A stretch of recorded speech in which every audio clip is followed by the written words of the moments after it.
Welcome into the DNVR Avalanche Podcast presented by DraftKings Sportsbook, the number one rated sportsbook app out there. I'm your host, Rudo, joined as always by AJ Hafley.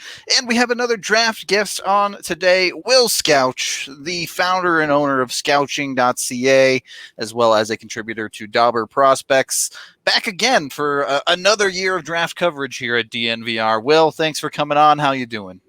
Oh, it's my pleasure to be here. I'm doing pretty well. It's the busiest season of the year, but so far so good. It's been a long summer, but we're finally getting to the finish line, so I'm excited. Are you just over this draft class?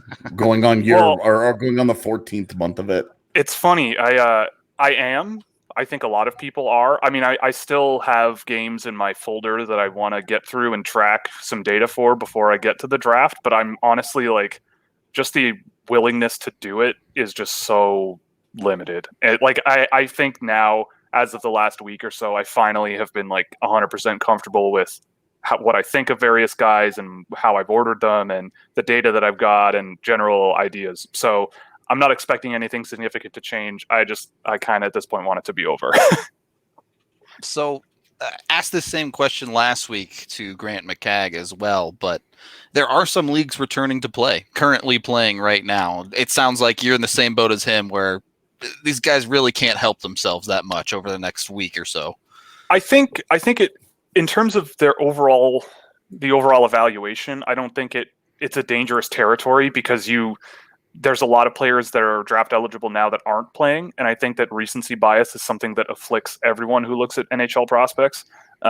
Whether you think it does or not, it absolutely does. So, I'm aware of it. Like I've been watching Lucas Raymond play. He's been extremely impressive this year. So I'm sitting there going, well, I have him ranked really high, but is there a chance I put him ahead? But if the guys I have ahead of him haven't played a game yet. So it's dangerous to think that way, but it is kind of useful to say, all right, well, the guys had a summer off during the pandemic and let's see how things have kind of worked out for the player.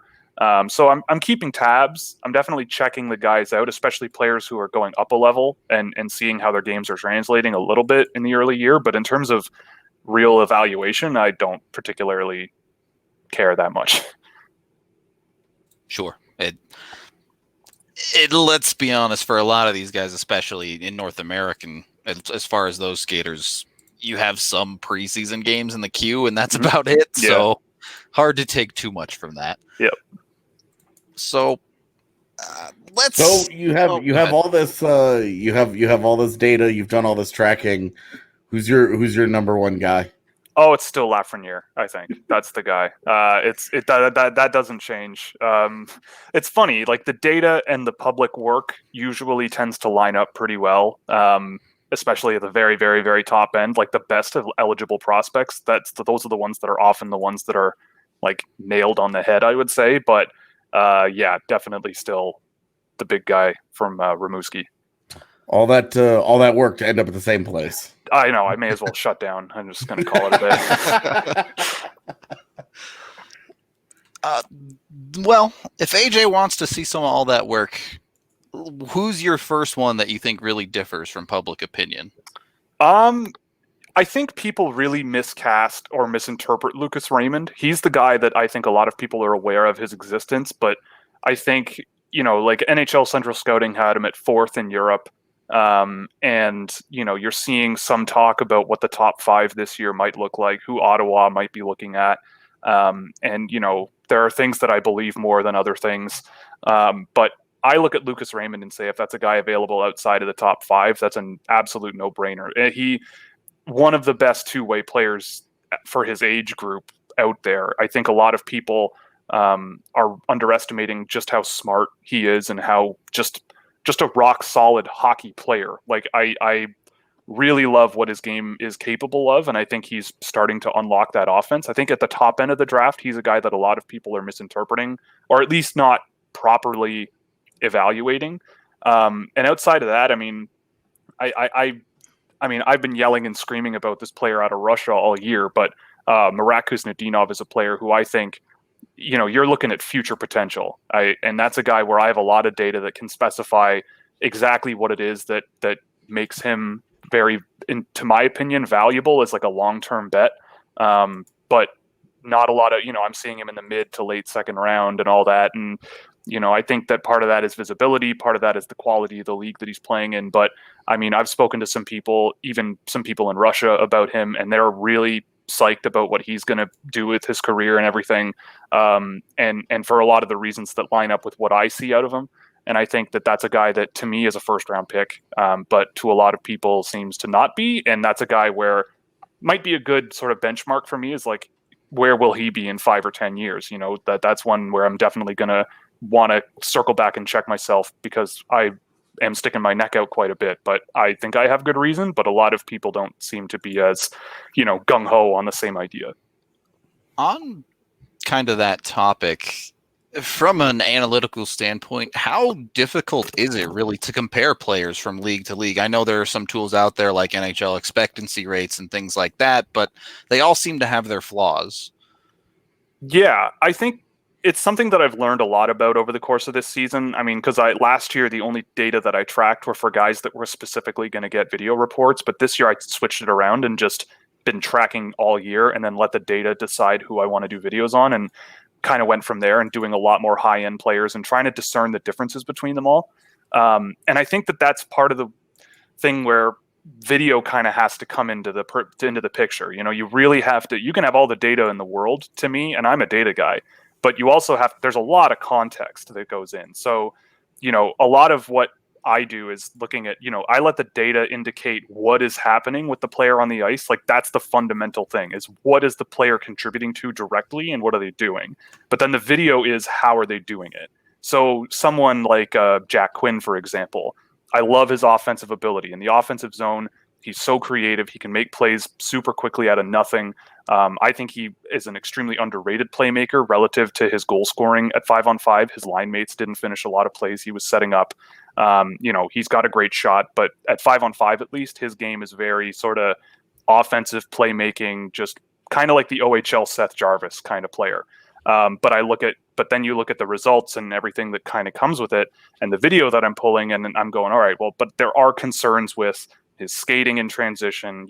He's a bit real wide set, so he kind of isn't super efficient on his feet. Not the best defensive player. So all of those things kind of add up, and it's like it basically creates a profile of the player where you're going, okay, well, there's context that can affect future evaluation or current evaluation, but just doing the data work might not capture everything. And you say, okay, well, he's generating these results, but in generating those results, there are issues. So it kind of works together. But learning how to do that, which I'm still doing, has taken, looking at almost 100 players over the course of this year, you kind of start to see things that you like, things that you don't like, things that you might think are more projectable than others, but the data might show that certain players might look better than others. And, like there are players who look great in my data, but I wouldn't look at them in the first round. But there are players who are the opposite that I might think about in the first round. So it's all about context and sort of how you frame it, I guess.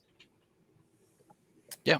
When you talk about things that are more projectable, what are you looking at? The biggest thing for me is pace. Like I think that in the work that I do, a lot of it comes there are legitimate things that come down to just how you want the game to be played. So like in my view, scouting and drafting and developing, like your goal is to put a product on the ice that resonates with the coach and the general manager and everything in a measurably positive way. So the brand of hockey I really like is high tempo, high pace, creative, active. All 5 players on the ice are active offensively. All 5 players chip in defensively. Like I'm looking for any sort of indicators that show that. So to me, the big thing with me is pace. So I like guys who can really rip down the wing, but also can sort of slow the game down, control the pace of play, take a survey and make a read and play. So that's kind of what I'm looking for. Like a big reason I like Marat Kusnetdinov is because he plays with an extremely high pace and, has a ton of creativity that is only, I think, just getting better. Daniil Gustin is another one that I've really, really liked. He makes plays at a high pace like I don't think very many players in this draft. These guys have deficiencies, but for me, I'd rather start with players that can process the game quickly, work at a high pace, skate well, handle the puck well, handle it with care, and work on the deficiencies elsewhere over time with video and on-ice coaching and whatever you want to call it. So that's the biggest thing, is I'm looking kind of for like pace and guys who can make plays in a multitude of different ways with the puck. Like that's kind of what I'm really interested in. Speaking the Avs language a little bit there, kind of a style of play they've tried to capture. Mm-hmm. Maybe not quite like Tampa, but on the road. Yeah, hopefully on that path.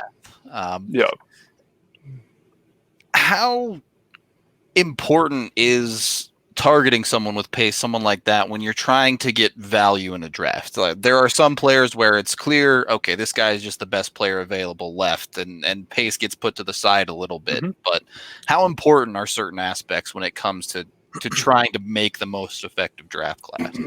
Well, I think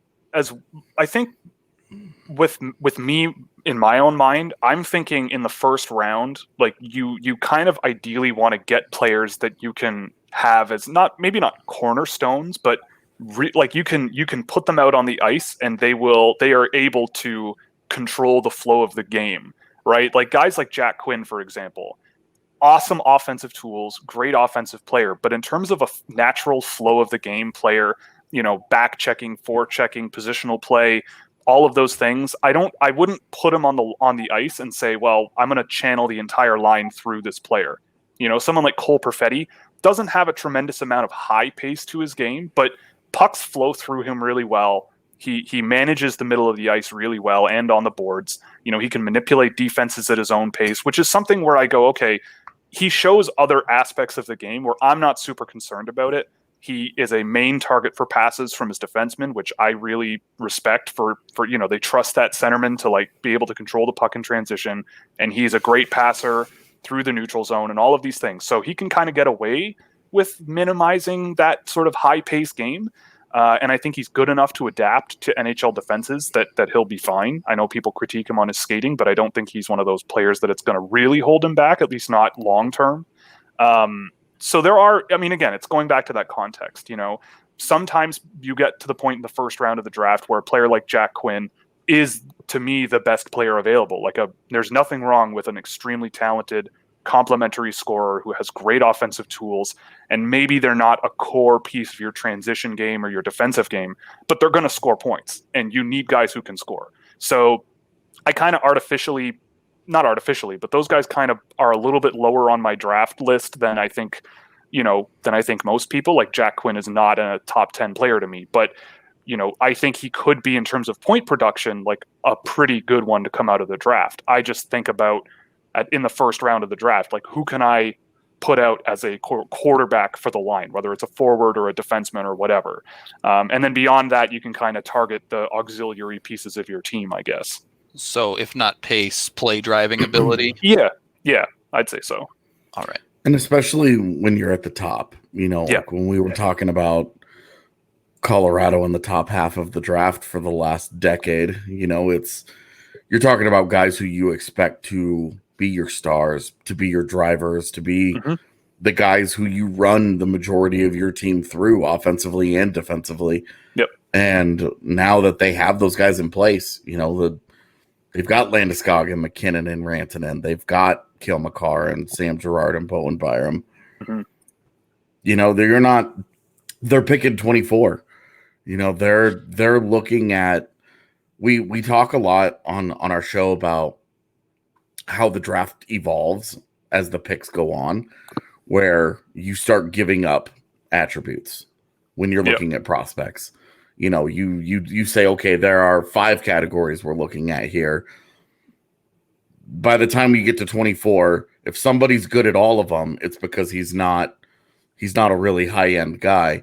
Mm-hmm. But if somebody's really good at 2 of them, that's something that we can build off of. And trying to prioritize those, I think, is what makes the draft so interesting. Mm-hmm. Yeah, for sure. I agree. I think you do. I think you have to.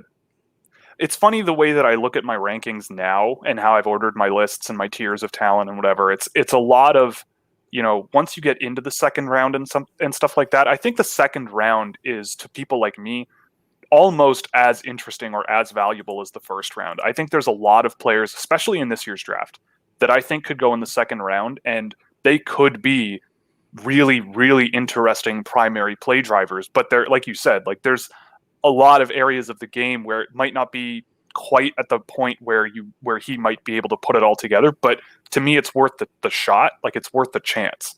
And there's a lot of that this year. Guys like Brendan Brisson come to mind. I think I have him at 31, but if he's a guy where I think there are holes in his game, but when you look at the flashes of what you see and what he's capable of when he's playing really well, if he can grab that more often, like, I can understand why people have him ranked much higher than I have him. But I still think that there's a few things that might limit his overall impact on the game, especially at 5-on-5. But I think you look at guys like Robbie Järventie, skilled winger out of Finland, scoring, unbelievable shot. He played against men this year, but there are a lot of questions about his defensive play and his work rate and a bunch of other things that I noticed as well watching him. But if that all comes together, I mean, he was a really good offensive transition player. He has got really, really interesting skill. He's a great skater most of the time. And so that's a big if, like, he might end up being a perfectly decent complementary third line scorer guy because he's got some size. But there are things where it's like, there's a chance that this guy could become a very, very good offensive producer with some transition ability and play driving ability with the skating that he's got. So there's a lot of what ifs, but I guess that's the case with almost any player drafted in the draft beyond the top maybe 20 picks, I guess. Yep. On that note, we do need to take our first period break. Time to acknowledge Breckenridge Brewery, the official beer of DNVR, with 8 different types on tap down at the DNVR bar. If you want to come on down and be part of our draft show in a little over a week's time, maybe less, not sure when this is going live, highly recommend it. Keep your eyes peeled for that sign-up sheet for the bar, as it's going to sell out, I'm pretty sure. So come on down, have fun with that. Or if you're at home or not local, you can always find Breckenridge Brewery at your local liquor store. Go online and use their Breck Beer Locator to find the beer for you. Second period of the DNVR Avalanche Podcast, presented by DraftKings Sportsbook. We're kind of headed that way anyway. So, Will, who you got for the Avs at 24? I knew this question was coming, and I've been thinking about it for a bit today, like 5 minutes. I think the Avalanche recently, like, I was personally kind of surprised that they went with Bowen Byram last year, another sort of aggressive attacking defenseman. I don't think they're going to do that again this year, but it does lead me to believe that they like these more, again, these high pace, sort of high energy players that aren't afraid to play and push offensively. It depends so much on who's available, but in that range, guys like Noel Gunler come to mind. I mean, he's an inconsistent player, but if he can, again, sort out his game, the raw talent that he has in that area of the draft, I think is really, really valuable. The data that I tracked of him was better than Alexander Holtz almost across the board as a 5-on-5 player. There might not be as good of a shot, but in terms of driving play, I think Gunler does against men just fine. Not perfect, but just fine. I look at guys like Ozzy Wiesblatt as maybe a bit of a reach at 24, but I think that pace and potential with his offensive game might sort of make up for maybe the size concerns or whatever. And I think Colorado might be a really good place for him to learn how to play that offensive game, because there's really, really good data for him in the offensive area. His offensive transition game is good. Defensively, he's a work in progress, but I mean, the results that he drives is pretty remarkable, and he has that pace to him. I mean, other than that, I mean, if you want maybe more of a passive sort of play driving player, that since they have so much good talent signed long term, guys like Connor Zary might be a little bit further along on the developmental curve. I don't know if he'll even be available here, but this is around the range where I'd probably have him as like a maybe third line center, maybe second line winger who can chip in all areas of the ice and at least be a solid offensive toolsy guy. That's the area kind of where I would go if I'm the Colorado Avalanche. I mean, if Jacob Perreault is a guy who's available at that range because of his defensive issues that he showed this year, then that's a guy where I think Colorado would swing away on that as well. there's going to be some interesting players, but again, it really, really depends on who's off the board. But those are the kinds of players that I think would be good fits for what I imagine Colorado's looking for in players. In that range, there's going to be, I think, quite a few decent choices. JJ Peterka is another one where I think he could be a really fun, sort of high energy guy that gives them a little bit of a different flavor than what they've drafted recently. Just an impact guy who's got some skill and can skate and played against men already this year. So they'll have some options, I think, and if they go with the direction I think they usually tend to go, they should be able to get a good player. We've kind of run into this too, where every time we try and break down this 24th pick for the Avs, there's not a lot of defensive options, defensemen that is, options in general in that area. Mm-hmm. I'm curious if you have any that you think would be worth a reach. Well, funny you ask. One of the names I was going to bring up, and this is the only reason I didn't, was because I think with guys like Girard and Makar and now Byram, the There's Avalanche a certain type they don't really need for sure. Yeah. But the defenseman that I've really, really liked is William Wallinder, who's in Sweden. He's like the Philip Broberg of this year's draft, and I think there's more to like than Broberg, but he's one of these guys where you're going to need to be patient. But I think that with the patience and coaching him to flex what he does really well, he's an unbelievable puck carrier in my view.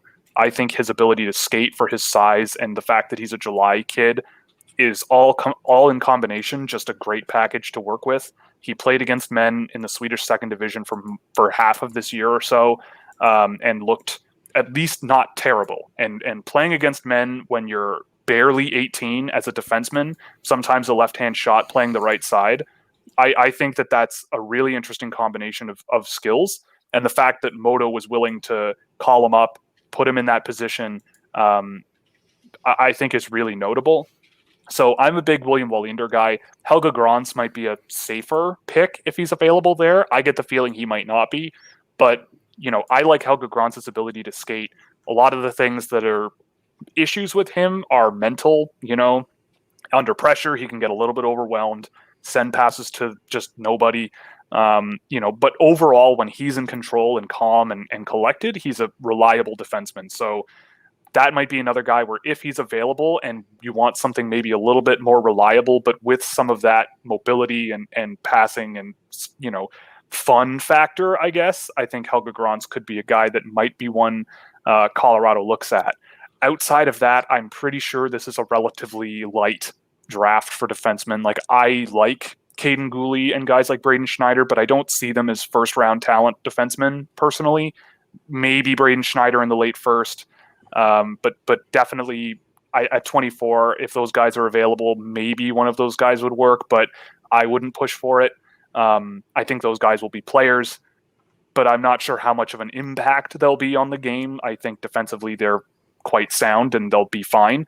But I think the projection of their game might be a little bit questionable considering what they can and can't do at the WHL level right now. So I look at guys like Wallinder, who've played against men, will be playing against men for at least the next I don't know if he'll ever play a junior hockey game again. And he's just about, I think he's 18 as of July. So that's a profile and developmental path where I go, okay, like this could be interesting to keep an eye on. And that's the guy that I would say, if you want to reach for a defenseman and work with him and be patient, that's probably a guy that I'd look at. Big fans of Wallinder on this podcast for sure. But good choice. As you kind of brought up, the Avs don't need another puck charging D. The types that we were trying to look at were more of the defensively sound ones with some puck moving ability to get it to their talent on the team. And that's where I struggled. With the Grands, I just don't know if I have the faith in those players to be able to consistently move pucks the way I would want for the Avs. Further up the lineup, I think we're probably more okay with a Schneider or Goulet than you are, but it's tough to draft D, especially a conversation AJ and I have had a lot is the expectation is a lot of these D end up rising in the first round. Yep. So yep. Totally. And I think that same thing will happen this year for sure. Yeah. Yeah. Which, if they do it, a Wallander ends up rising, a Grands ends up rising, and out of the Avs range, well, that's why we get to these forward conversations. Yes, totally. I mean, and I think the other thing too is a lot of good NHL defensemen who aren't like who are kind of what you were trying to get at are not first round picks. That's true. You know, I look at guys like Samuel Knazko, who you could get third round, maybe fourth round even, and I think that could be an interesting counter to what the Avs already have on defense in terms of their high octane guys. Like, he's not the biggest defenseman, but on paper, from my tracking work, he's one of the best shutdown players in defensive transitions because he's a very aggressive player. He chips up in the neutral zone really often, but he does it in such a way where he's not putting himself too out of position. You know, he's sort of a modern defensive player, and I think that, you know, on top of that, he is, I think, the second most active passer I've tracked all year. So, you know, if it's just a matter of getting a guy who can play aggressively like Colorado seems to like without putting themselves in a liability position, and also being able to complete and attempt a lot of passes and just be able to move pucks around the ice competently, that could be an interesting fit, because I think there's other tools that if he keeps working on them, they'll come a ways. But that's a guy that I think you could get later on in the draft that might carry a lot of value down the road, especially considering what the Avs have already. And then you don't even have to worry about it in the first round, because you said, like, guys like Gulli and Schneider, I don't even think are going to be there at 24. I'd be surprised if they were. Wallander, I think, will be. Gron's probably not. I think people see a defenseman go off the board, and then another one, they don't want to miss out on the next one, then they don't want to miss out on the next one, then they don't want to miss out on the next one. Like, we could be seeing Braden Schneider go to Winnipeg at 10th overall. And, you know, it wouldn't be my pick, but it wouldn't surprise me. And, you know, because Sanderson will be gone, Drysdale will be gone, and I don't know, maybe, but you know, you never know. So that's why it kind of depends on who's off the board before 24. How hard is it to draft a classic defensive defenseman these days, given that when you're doing all this tracking and you're looking at their game, it just doesn't, it feels miscast in an era that is so, it's so focused on skating and transition and puck moving. Yep. Where we see guys who are 5'7" to 5'10", all of a sudden filling up these top 100 draft lists. Whereas even 5 years ago, you might have gotten, you know, a small handful of those guys. Mm-hmm. Now there's 20 of them. Yep. You know, that it's just totally changed. And it's how it feels like it's gotten so difficult to find just that big bruising defenseman who won't hurt you with a puck, but will have that physical element, will kill penalties, and just kind of fits that classic profile. Yeah, it's not easy. I think that's something that in my view, I think a lot of players who end up being useful in that role originally were offensive players. Like Ron Hainsey comes to mind, for example. Like, he was a decent defensive NHL defenseman, but when he was in college and when he was draft eligible, he was an offensive player. You know, that's obviously not the rule, but you know, in this year's draft, it's been interesting to me to basically teach myself from a data perspective, like what does a good defensive player look like? You know, what is it that you want out of your defenseman? So to me, like, I'm looking for defensemen that never play in the defensive end. Like, that's kind of the goal, is are they causing transitions coming their way to be broken up and causing turnovers, which is something that I track in terms of a percentage and raw totals. So, you know, to me, I look at someone like Caden Gulli and go, he checks every box that you just talked about, except when play turns around. He is one of the most interesting players I've tracked all year in terms of, I don't think there's a single player who's better defensively today, in my view, in terms of pure and simple old school defense, but one of the worst puck-moving defensemen, if not the worst, that I've tracked. I mean, doesn't complete a ton of his passes, doesn't complete a lot of his transitions offensively. Like, he is a guy who is extremely good at getting control of the puck and then extremely good at handing it over again. So he's creating situations for him to play defensively, but to me, I want my defensemen to never create situations where they play defensively. Yeah. Like their best role is to move pucks and do all of that stuff. So, but can Caden Gooley come a ways and really sort of become more reliable, or is he going to be a Nikita Zadorov 2.0? And how impactful of a player is that? On you guys would know better than me. How impactful is that if he's your guy at 15, 16, 17th overall or higher? Depends on the night.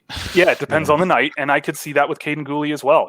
Like some nights he's fine, but there are other nights, and there are tons of plays that I have in my vault where it's like he has all the time in the world to make a read and make a play and do something, and he's just firing pucks through the middle of the ice to nobody, or missing targets, or going off the glass and out, and you're just, and then he gets the puck back. So, you can see why people would like him, but I'm talking about impact on the game. And so it's hard to find. I think that the way that you do that is you find players who are at least decent at shutting down play and turning play around, and have that size that you're looking for, and then just say, well, let's just work with the player and see where they go. Like, in the 6th round this year, you could get a guy like Victor Mancini, who plays with Frölunda in Sweden. I'm a huge fan of Victor Mancini. He's one of the most underrated defensemen in my data. There's questions I have about his game, but he shoots right. He's not small. He drives good results. He's been playing well this year as well in junior, but still, he's very young. And, he can move okay, but, I find his mechanics okay, but his power generation is not quite there. And he can get a little bit like out of control looking, which is something that I think will need to be refined. But that's a guy, if you can get later and just sort of work into, because he does show good skill. He shows decent offensive ability. He, shuts down rushes defensively really well. So you work with that sort of profile long term. He's going to be playing top pair minutes this year in Sweden. Maybe you wait and see what happens. He's going to a good program in Omaha. That might be a player that I would push for in the middle rounds, and just say, even if this player turns out to be as impactful both defensively and offensively overall than Caden Gooley, who went top 20, that's a win to me. And I think that a player like that over a long period of time, it could be possible. The Avs do love to stack their programs, having Tyler Weiss down at Uno. So yes. Yep. You never know. This certainly could be a target. We do need to take our second period break. If you haven't tried Strava Craft coffee yet, we now sell Strava cold brew down at the DNVR bar. If you want to try before you make a full purchase, come on down and give it a sip. Once you love it, you can head to StravaCraftCoffee.com and either use code DNVR20 to get 20% off, or if you really love it, you can sign up for their subscription service 2, 3, 4, 6, or 8 weeks and get 20% off for the entire purchase. So a great deal to save on a product that has really changed lives. It's been known to help aches and pains, IBS, migraines, anxiety, many other things as well. The CBD is non-psychoactive, and it's just awesome all the way around. So give Strava Craft a try today. We've kind of drifted from topic to topic here. As you've started to talk about second, third round pick guys, one of the conversations for the Avs not having a second round pick is looking to move back with their first. Now, it's tough to balance. You're going to lose a certain level of talent depending on how far you move back. But do the analytics say that the more picks, the better? Or where is the break point when it comes to keeping your higher picks? Well, I think something that a lot of, standard, hockey fans kind of don't really get into their heads around draft time is that a lot of players won't work out, and a lot of players don't become top 6, top pair, top 4 guys. Yep. It just doesn't happen. Like you expect it out of, I'd say, your first round pick. Like that's your expectation. You're getting a guy that you think is going to contribute every night. That's the goal. But how much that player contributes in your lineup, if you're picking 27th overall and you get yourself your third line center for the next 10 years, that's a pretty good pickup. That it's cheap, it's good per dollar value. You get to mold the player into what you want. Like that's the goal. But once you get past a certain point, like usually in my view around 40 players, it becomes a real crapshoot. Like it's you kind of take your best shot. You take the player who you resonate with, whose play style resonates. who you can have a developmental track with, and where you want him to improve, and you think that they could play a certain role. I think there's a lot of players that with the right sort of mentality about what it is that they do on the ice and engaging and enforcing the positives, you could end up with some interesting players. And I think there are players available that might be late in the draft that I think could be good pickups just because they're statistical outliers for a number of reasons. But it does drop off pretty quickly. I think, to me, part of it is a bit of a crapshoot, but you have to identify, like, the big part of what I do is identifying here's what this player is doing very, very well and better than all of these other players that likely are to be drafted ahead of him.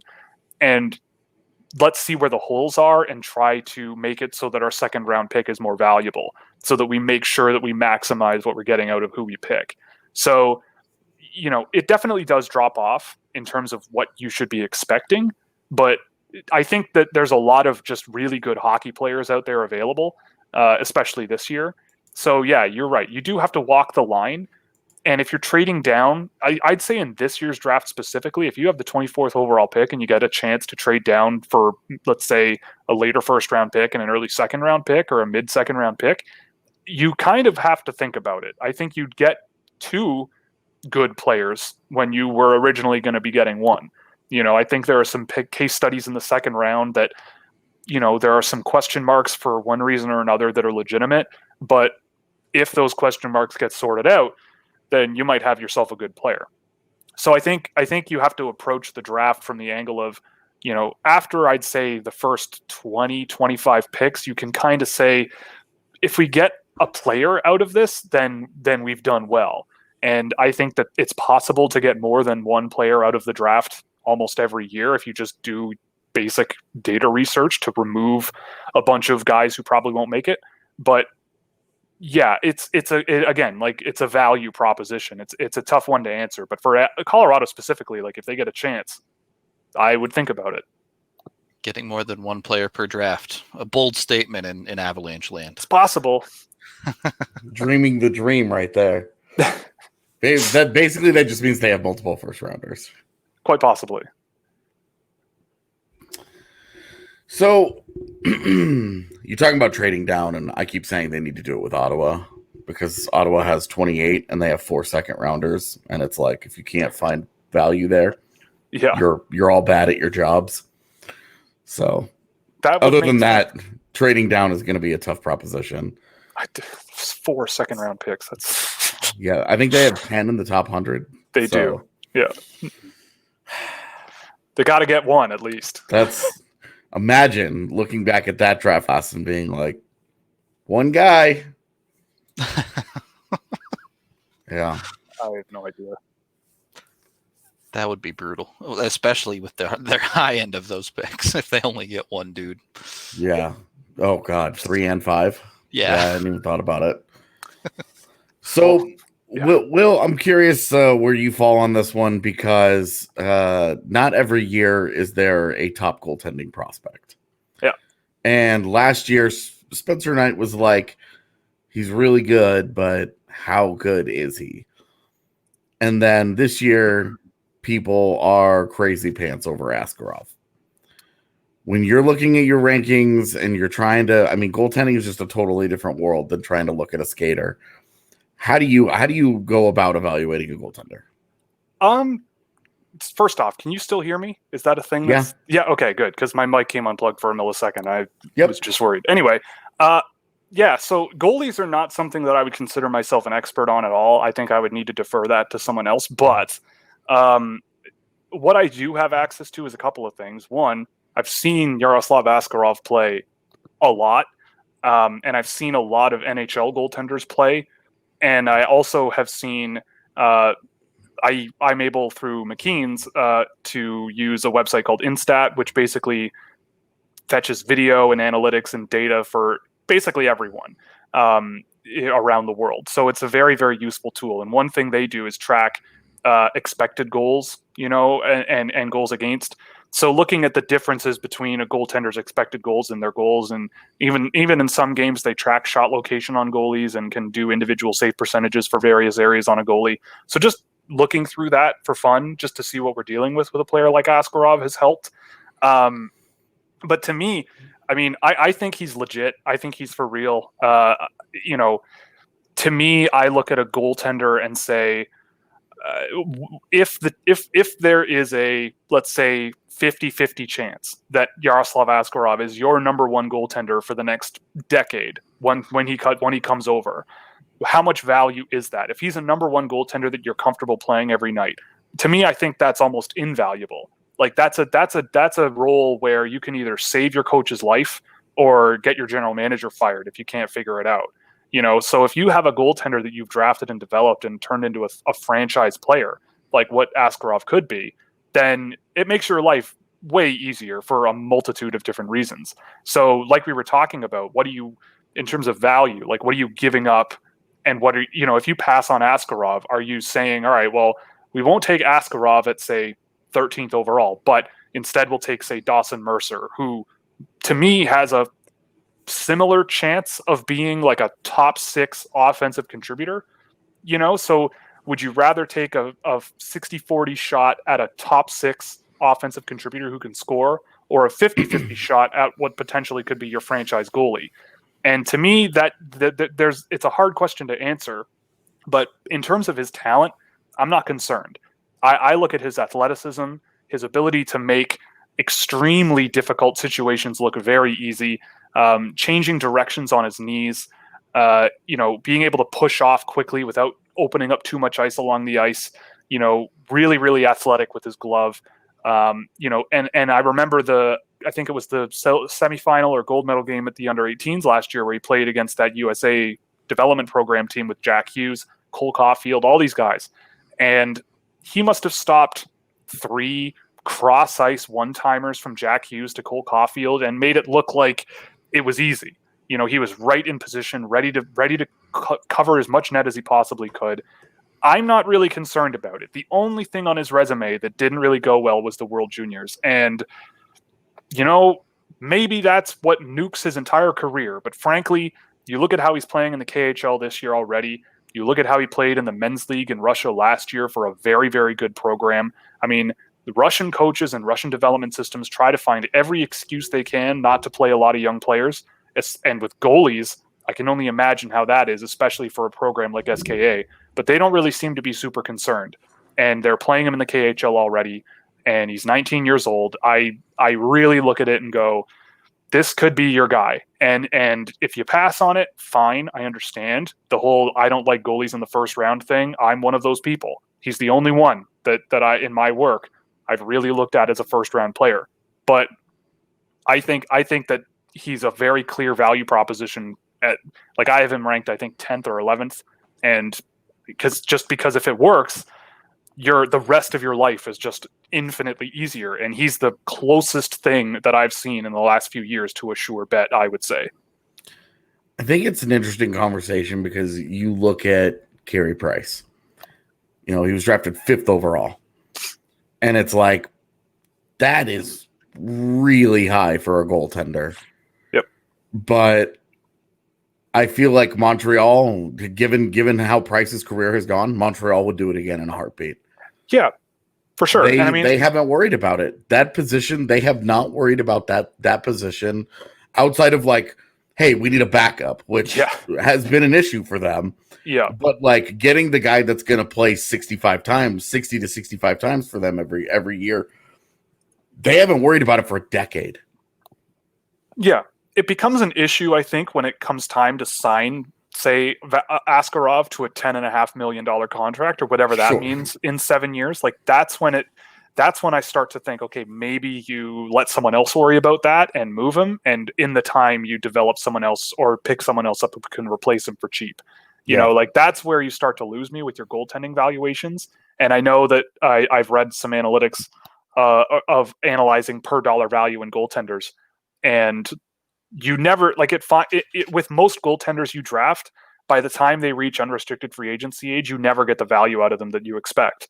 But I think that Askarov is as close to a bet that he'll go against that since Vasilevsky. Like Vasilevsky at the same age had been to 3 under-18 World Championships. He was playing, I think, KHL games, if not he wasn't playing second division Russian games, but at least junior Russian games. So he doesn't even have the professional resume that Askarov has at this point.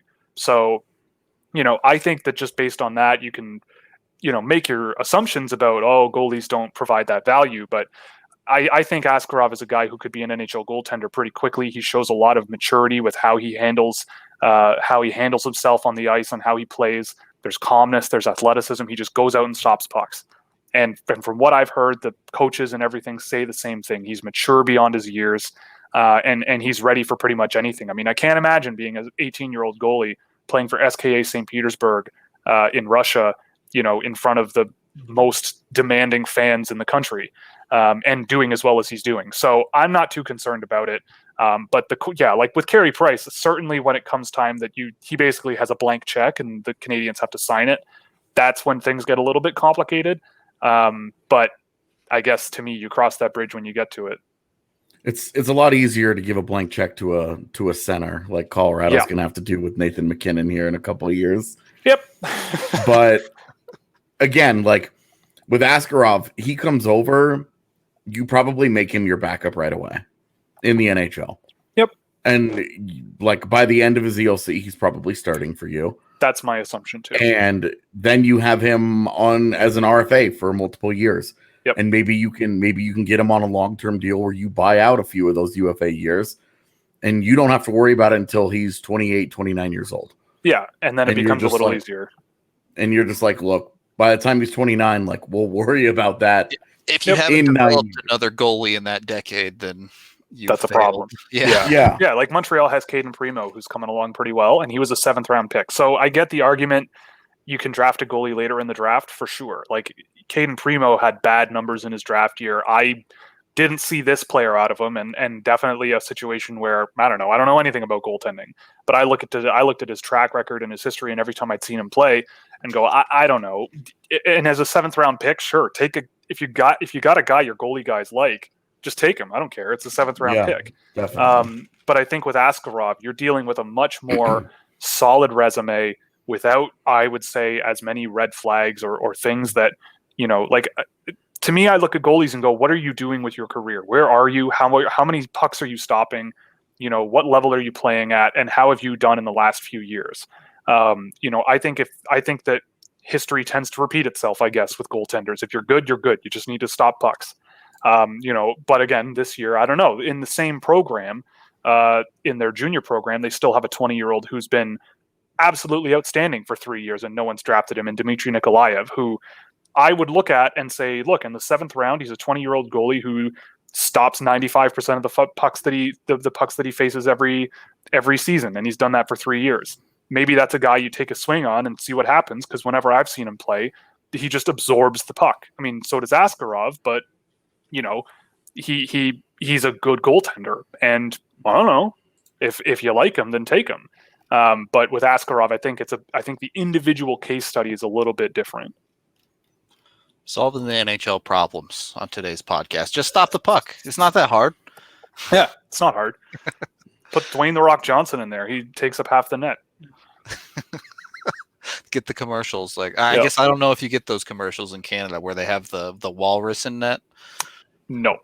Okay. We do not have the walrus. Definitely an American thing. I am also unfamiliar with the walrus. Yeah, you have your other ways to watch it, but yeah, earlier in the season there was a very popular commercial of they put a walrus in net and he stopped all the pucks, and it was a terrible commercial. Not a terrible idea though. Walruses are huge, so might work. If you could get him to stay in net, I think you might be onto something. Yeah. You can train a walrus, can't you? Changing the game of hockey here. I tell you, it would be so frustrating. Like you go through all that process. You think you've trained him to stay in the net and wait, and then first shift of the game, he just wanders on out, and you're like, all right. I'm not certain, but I don't think there is language in the CBA that specifies that your players have to be human males. And I don't. The dog can't play basketball. Yeah, and I don't think there's language in the definition of terms that specifies what they mean by player. I could be wrong, so it might be a thing that could be possible. So if I draft a 3-year-old dog, is he old enough to be drafted in human years, or? 7 years per, right? So he'd be 21. I guess he'd be too old to be drafted. That one I don't think would work because I think they outline birthday and age pretty clearly. So maybe, like, I don't think like dog years aren't different than human years, right? They're just so there's not some geriatric dogs playing hockey. Very old. I feel like Peter would have a real problem. That would be a bit of an issue. Yeah, you tried to suit up a walrus to go play goalie for you. Nah, can't. Those things never get injured. They're huge. They're tough. Yeah, they're all blubber.